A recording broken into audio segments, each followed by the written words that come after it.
그의 성한 왼손에는 삽자루가 쥐어져 있었다. 나도 장대비를 맞으며 마당으로 내려섰다. 물이 정강이 위까지 차올랐다. 나는 준호 아버지의 뒤를 따라 우리 방 모퉁이로 돌아나갔다. 개구멍도 보이지 않았고 번쩍이는 번갯불에 비친 좁은 뒤라는 물바다를 이루고 있었다. 판자담 건너 뒷집에서도 사람 말소리와 물 퍼내는 소리가 들렸다. 이보시오, 그쪽 사정은 어떠고? 삽자루로 하수구를 쑤시던 준호 아버지가 판자백을 치며 물었다. 마당과 정지에 물이 차심더 하수구가 막혀버렸는지 물이 통 빠지지가 않네. 뒷집 남자의 대답을 듣고 준호 아버지가 앞마당으로 돌아 나왔다. 안 되겠구먼. 모두들 양동이 들고 나수 밖 마당으로 물을 보내는 도리밖에 방책이 없겠소. 준호 아버지가 아래채 사람들에게 말했다. 각 방마다 자기네 물건 챙기기에만 바빴지. 사람들은 준호 아버지 말은 들은 척도 안 했다. 좁다란 선반에 이부림이 옥 보통이를 고개에 올리다 못해 황교씨와 미선이 누나는 큰 트렁크를 맞잡아 들고 위치지대로 옮기고 있었다. 평양댁과 순아 누나는 군복 보통이를 이고 마당에 물을 첨벙거리며 경기댁 자식들 뒤를 따랐다. 방 안에 물이 넘쳐 못 자노. 우린 재봉틀부터 먼저 치아야지. 어머니는 용을 쓰며 손빈 재봉틀을 선반에 올려놓고 있었다. 누나는 이불을 싸들고 나왔다. 길중이는 말없이 자기 책과 공책을 챙겼고 막내 아우도 깨어나 방문 앞에서 오두오두 떨었다. 근본 대책을 세워야지. 물건만 챙기면 다냐. 야 학생, 양동 들고 따라오라고. 준호 아버지가 군복 윗도를 벗어제치며 안전뱅이 책상을 들고 나오는 평양댁 둘째 아들 민희 형에게 소리쳤다. 집에서는 목소리조차 듣기 힘들었던 그의 억센 고함에 아래채 사람들이 모두 놀라 쳐다보았다. 맞아, 모두 그 말대로 하더라고. 우리 집 마당이 다른 집보다 깊으니 물을 보내는 도로밖에 없겠어. 골목길 하수구 쪽은 그런 데로 물이 잘 빠지더만. 위채리에서 수건으로 얼굴과 머리를 닦던 주인 아저씨 말이었다. 준호 아버지 고함에 찔끔해했던 홍규씨와 민희 들통을 찾아들고 앞서 걷는 준호 아버지를 뒤따라 중문 쪽으로 갔다. 나도 들통을 들고 민희 형을 뒤따랐다. 그쪽에 있는 여자들도 이리로 못 오시오. 뭘 울물거려요. 준호 아버지 당찬 고함에 정태씨가 앞장을 쓰고 그 일가족이 따랐다. 어머니와 선내 누나, 미선이 누나도 따라왔다. 정태야, 넌 그 몸으로 안 돼. 비 맞으면 안 된다고. 기침이 도져. 평양댁이 말했으나 정태씨는 돌아서지 않았다. 협동을 해야지. 일이 쉬워요. 어서 삼계조로 짜시오. 한 사람은 물을 보내고 보낸 물을 한 사람은 계단 중간에서 전달하고 한 사람은 바깥 마당으로 물을 버리는 겁니다. 남자들이 아래쪽에 서시오. 준호 아버지는 어느 사이 지휘관으로 돌변해 있었다. 비에 젖은 러닝 셔츠는 몸에 찰싹 달라붙었고 오른쪽 고무팔과 고무팔 끝에 달린 세갈고리가 위치의 대층에서 비친 남포동 불빛 아래 섬뜩하게 드러났다. 그 고무팔이 묘하게도 여러 사람의 행동을 꼼짝 못하게 묶어놓는 역할을 했다. 준호 아버지의 지시에 아래채 사람들은 아무 대꾸도 못하고 세 사람씩 조를 짰다. 가장 힘든 일을 하게 될 물을 푸는 사람은 흥규씨, 정태씨, 민희 형이 맡고 순아 누나, 미선이 누나, 선내 누나가 청계 가운데 섰다. 중문 문지방에서 물을 바깥 마당으로 버릴 사람은 어머니 평양댁 준호 엄마였다. 나는 물을 버린 들통을 뒤로 전달하는 역할을 맡았다. 일은 곧 시작되었다. 장대비에 쫄딱 젖으며 모두 열심히 일을 했다. 조를 짜서 물을 보내다 보니 누구나 중도에서 손을 놓고 쉴 짬이 없었다. 한참 그렇게 물을 보낼 동안 노마님을 비롯하여 나머지 식구는 남의 일 구경하듯 먼발치에서 지켜만 보고 있었다. 그때였다. 거기 주인댁 학생들도 여기 와서 거들라고. 너희들은 이 집에서 안 살아? 이 난리 주인이 어딨고 세던 사람이 어딨어. 같이 도와야 할 게 아니야. 위채를 향해 준호 아버지가 소리쳤다. 예, 그랄까 하던 참입니다. 주인집 둘째 아들 짱구 형이 바지를 걷어붙이고는 계단으로 내려섰다. 똘똘이 형도 따라 나섰다.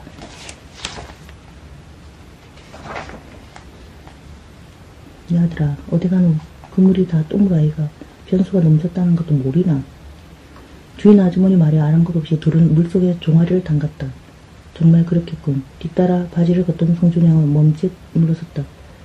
저 아들이 어찌하려고 저래 덤벙거려. 그 물이 제 똥물을 캐도 그래. 주인 아주머니가 두 아들을 나무랐다. 누가 여기 와서 똥물 먹으랴 해수다래. 이 물이 똥물이라면 같이 퍼내야 냄새라도 덜 날 게 아니라요. 정태씨가 위치에 대고 소리쳤다.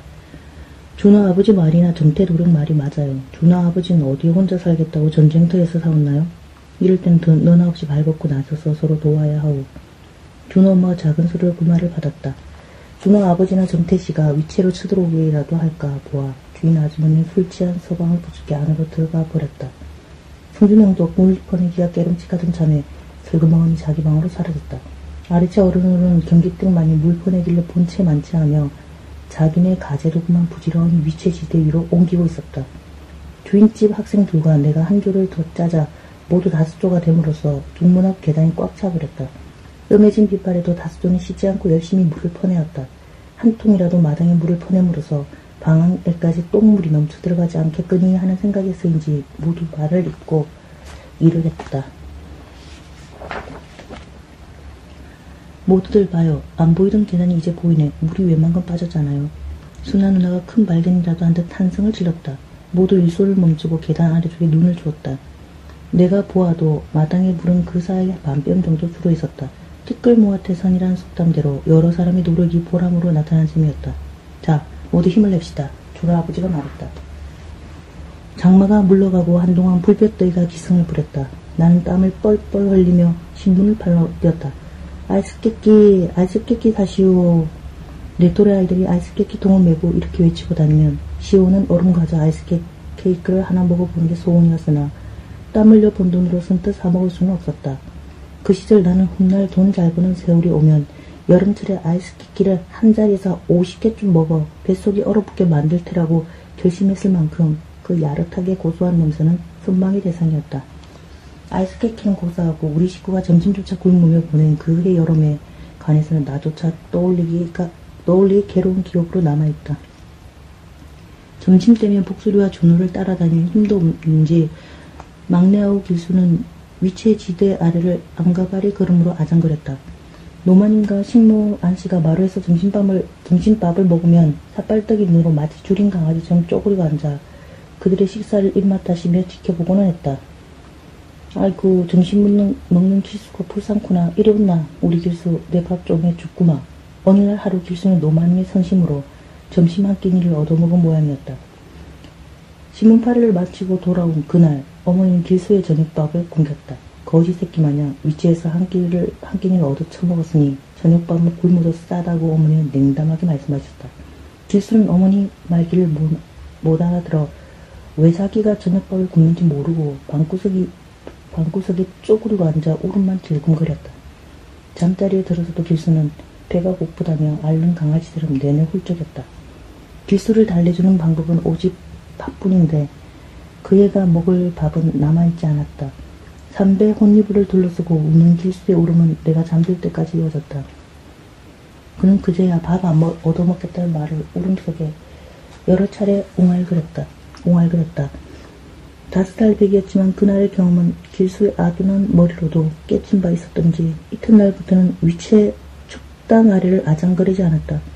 전쟁 와중에서 겪은 쓰라린 체험은 어머니를 그렇게 메마른 여자로 바꾸어 놓았던 것이다. 나 역시 참으로 지긋지긋한 그의 여름을 보내었다. 허기, 우울, 곰떼, 한마디로 짐승만도 못한 삶을 정오했고 나는 고향에서의 주막 더부살이 시절을 그리워하며 하루하루를 힘겹게 넘겼다.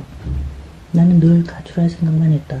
허겁지겁 묵는 꿈이 아니면 길수의 유아기처럼 발라 굶어 죽는 꿈만 꾸었다. 차라리 길거리에 쓰러져 어느 자식 없는 부잣집 마나님이 나를 불쌍히 여겨 자기 집으로 데려가 머슴으로라도 부려먹기를 바랐다. 그의 여름을 넘길 동안 내가 했던 잘못 한 가지는 이후 오랫동안 내 마음에 부끄러운 기억으로 남아있다. 그 추억만 떠올리면 괴로움과 연민으로 지금도 얼굴이 달아오른다. 어느 날 저녁 끼니로 보리죽 한 그릇을 먹고도 나는 얼마나 배가 고팠던지 밤중에 위치의 부엌으로 몰래 찾아든 적이 있었다. 주인집 부엌에 남은 밥을 뒤져 먹기로 작정했던 것이다. 그런 작정을 하기까지 식모 안씨가 남은 밥을 부엌 어디에 두는지를 엿보아 두었다. 나는 살그머니 잠자리에서 빠져나와 마당으로 나섰다. 몇 시인지 몰랐으나 사방은 고요했다. 방마다 불이 꺼져 있었다. 나는 위채 부엌으로 살쾡이처럼 다가가 닫힌 부엌문을 살짝 열었다. 안씨가 쓰는 부엌 골방은 깜깜했다. 나는 부엌 안으로 들어가서 시렁유를 더듬었다. 소쿠리가 만져졌다. 안씨는 밤새 남긴 밥이 실까봐 밥 뚜껑을 덮지 않고 소쿠리로 덮어두고는 했다. 나는 손으로 밥을 한 움큼 집어내어 반찬도 없이 허겁 찍어 먹기 시작했다. 그날은 그렇게 반그릇 밥을 비워내고 다시 우리 방으로 돌아와 잠자리에 들었다. 이튿날 아침 내가 숯불을 피우자 위치의 부엌에서 지가 소쿠리를 벗기고 밥그릇을 뒤졌다고 안씨가 쫑알거렸다. 내가 불이 나게 빠져나오느라 소쿠리를 제대로 덮지 않았으면 알았으나 나는 시침을 떼었다. 이틀 뒤 밤중에 나는 또 그 짓을 했다. 이젠 좀 더 대담해져 찬장이 김치 사발까지 부뚜막에 내려 반찬과 함께 밥 한 그릇을 몽땅 비웠다. 다음은 이틀을 건너뛰어 사흘 만에 위치의 부엌을 뒤졌다. 세 차례째 훔쳐먹고 난 이튿날이었다. 길라마, 나 좀 보지. 신물 받아 팔려고 내가 바깥바당으로 나서자 뒤쪽에서 누군가가 불렀다. 돌아보니 안씨였다. 불렀으니까. 나는 더듬거렸고 얼굴이 불을 쐴 듯 달아올랐다. 길라마, 네가 밤중에 우리 부엌으로 돌아오는 거 안 돼? 아줌매가 봤단 말이지. 내 누구한테도 그 말 안 할 테니 다시는 그런 짓 말 그래. 설령 점심밥을 굶어 배가 쪼매 고프더라도 사나이 대장부가 그쯤은 꿋꿋이 참을 줄 알아야지. 안씨가 부드러운 목소리로 말하며 고개 숙인 내 어깨를 다독거렸다. 심더. 내가 조그만 소리로 대답했다. 안씨 충고에는 도둑이라는 말이 한마디 들어있지 않았음을 나는 지금도 기억하고 있다.